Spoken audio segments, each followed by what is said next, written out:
So hello दोस्तों। आज हम डिस्कस करेंगे मेडिकल एस्ट्रोलॉजी के ऊपर एक चार्ट के साथ एंड कर्क रोग जो जिसे कैंसर कहते हैं एंड कैंसर का रीज़न क्या है। ऑलरेडी एक वीडियो मैंने पोस्ट किया था जिसमें कि एक लेडी को 4 बार ब्रेन ट्यूमर हो चुका है एंड मतलब ब्रेन ट्यूमर हो चुका है एंड 4 के करीब सर्जरी हो चुकी है। तो it's really pathetic to have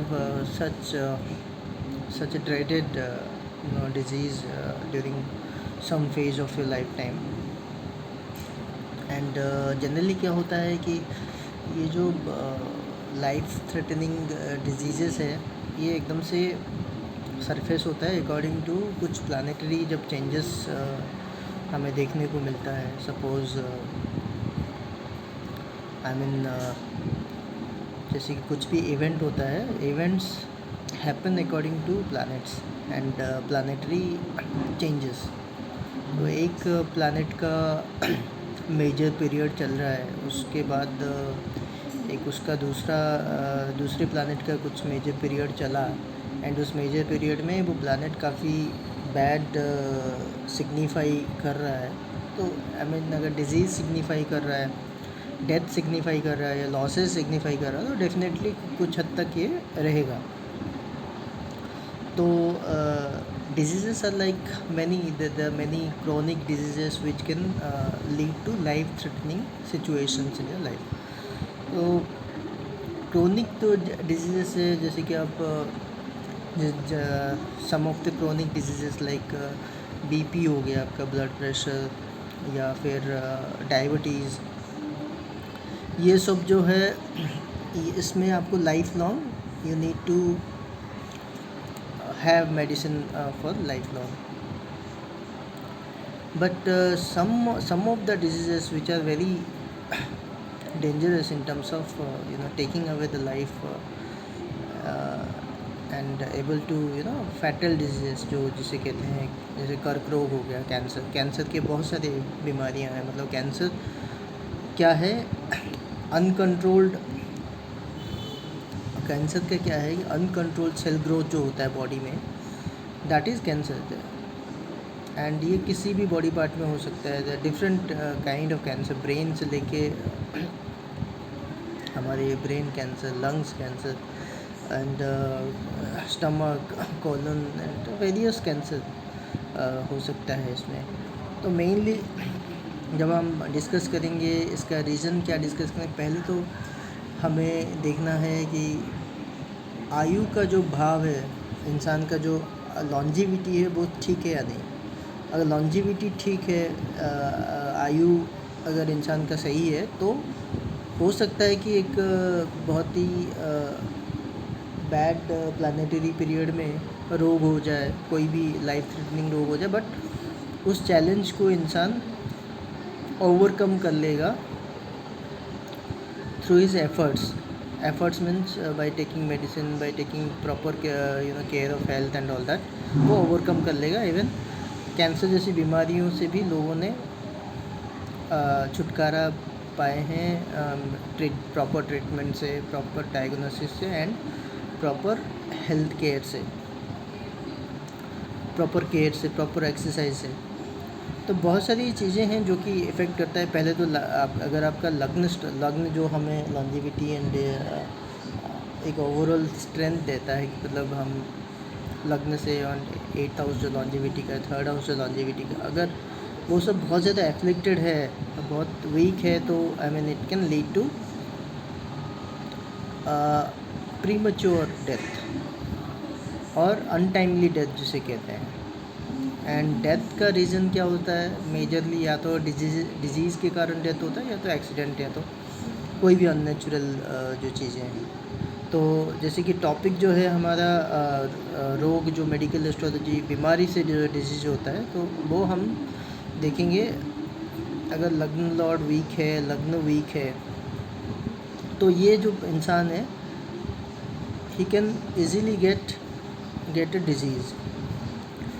and अगर आपका इंसान का 3rd हाउस भी वीक है एंड उसका जो क्या कहते हैं 8th हाउस भी वीक है, तो दैट मीन्स लॉन्जिविटी भी बहुत कम है। डिजीज़ से उसकी डेथ हो सकती है। सेकेंड देखेंगे हम कैंसर का जो मेन रीज़न है, जुपिटर जो है ना, अगर वो एफ्लिक्टेड है एंड मार्स भी एफ्लिक्टेड है। मार्स क्या है कि ब्लड को दिखाता है, तो चांसेस है कि आपको ब्लड कैंसर हो सकता है। जुपिटर बहुत एफ्लिक्टेड है तो वो सेल ग्रोथ होगा। जुपिटर जो है ना, मतलब जो कैंसर का रीज़न क्या है, ये unnatural kind of cell growth होता है किसी भी इसमें, जिसे हम कैंसर कहते हैं।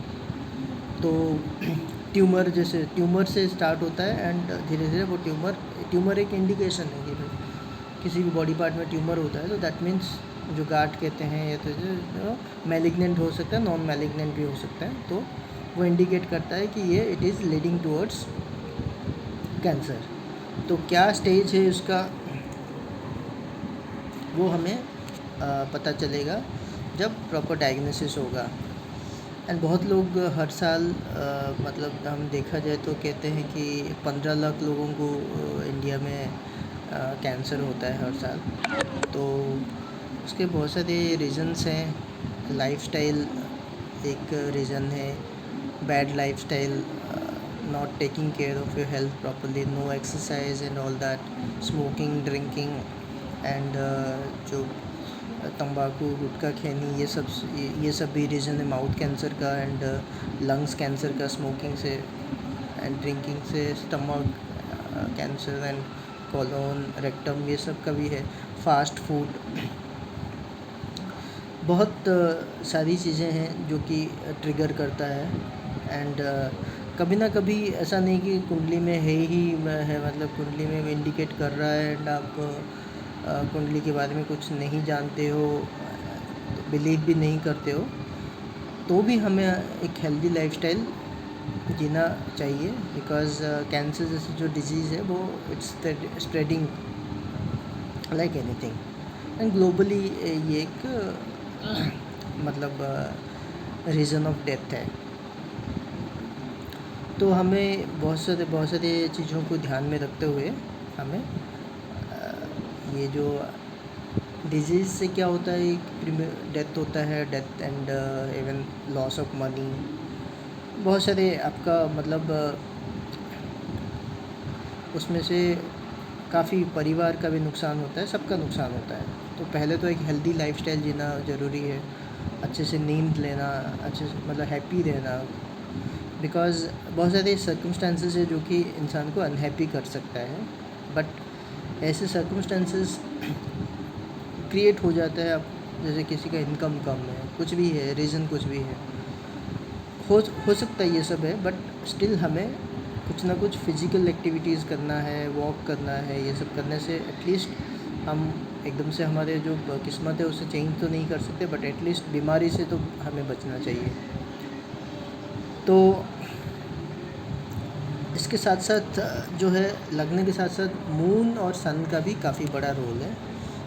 मून सन अगर एफ्लिक्टेड है राहु केतु से, तो भी ये एक साइन ऑफ डिजीज़ है।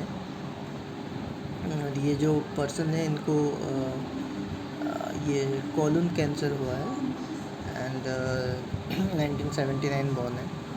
तो इनका जो है लग्न जो है इतना एफ्लिक्टेड नहीं है जितना मून मार्स एफ्लिक्टेड है, बहुत ज़्यादा एफ्लिक्टेड है मून मार्स एंड राहु से। एंड राहु के दशा में इन्हें कैंसर हुआ है कोलन का। तो अब ये सर्वाइव करेंगे या नहीं डिपेंड करेगा। 2035 तक राहु चलेगा, तो उसमें अगर वो सर्वाइव कर जाते हैं तो उनको एक मतलब उसके बाद उनकी जो जुपिटर का जो पीरियड चलेगा, उसमें जुपिटर भी ख़राब ही है एक्चुअली। तो आने वाला टाइम थोड़ा सा क्रिटिकल ही है फ्यूचर का, बट स्टिल लग्न लॉर्ड ठीक ठाक है, इतना बुरा नहीं है लग्न लॉर्ड, बट स्टिल लग्न लॉर्ड एक मारक स्थान में है, मरणकारक स्थान में है, 7th हाउस में।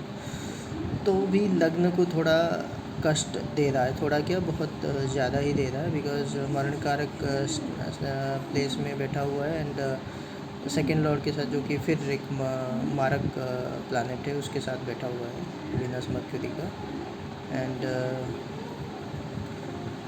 राहु केतु एक्सिस में बहुत सारे प्लैनेट्स राहु केतु एक्सिस में हैं, तो ये इनको एक ऐसी बीमारी दे दिया है जिसका ट्रीटमेंट अभी चल रहा है। He is still alive, but देखते हैं क्या रहता है। इसलिए दोस्तों, लाइफ में कभी कभी हमें, जैसे कि डिजीज़ जो है comes from our past life bad karma and present life bad karma also. Bad karma, एक हेल्थ का ध्यान नहीं रखना भी एक बैड कर्मा है।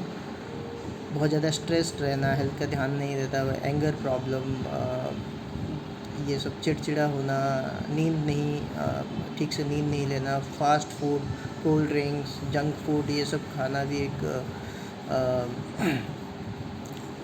It is also coming under bad Karma ना, बिकॉज हर कर्मा का कुछ ना कुछ तो रिजल्ट है। अब कुछ भी हम खाएंगे, कुछ भी करेंगे, तो उसका तो कुछ ना कुछ तो इफेक्ट रहेगा। अल्कोहल, स्मोकिंग, ये सब से एवरीथिंग इन लिमिट जो नहीं है, जो लिमिटलेस हो जाते हैं बिल्कुल, तो बीमारी कभी ना कभी तो रहेगा ही। एंड एक चीज़ है, अगर कुंडली और भी ख़राब है तो मतलब ये बहुत जल्दी हो सकता है एंड प्रॉब्लम रह सकता है। तो ये एक छोटा सा एनालिसिस है। एंड और भी है इनमें, इसमें कि 6 लॉर्ड अगर एफ्लिक्टेड है, 6th हाउस में बैड प्लैनेट्स हैं, नेगेटिव प्लैनेट्स है, एफ्लिक्टेड है, तो भी ये एक प्रॉब्लम क्रिएट करता है। तो ये एक छोटा सा एनालिसिस है। एंड थैंक यू दोस्तों।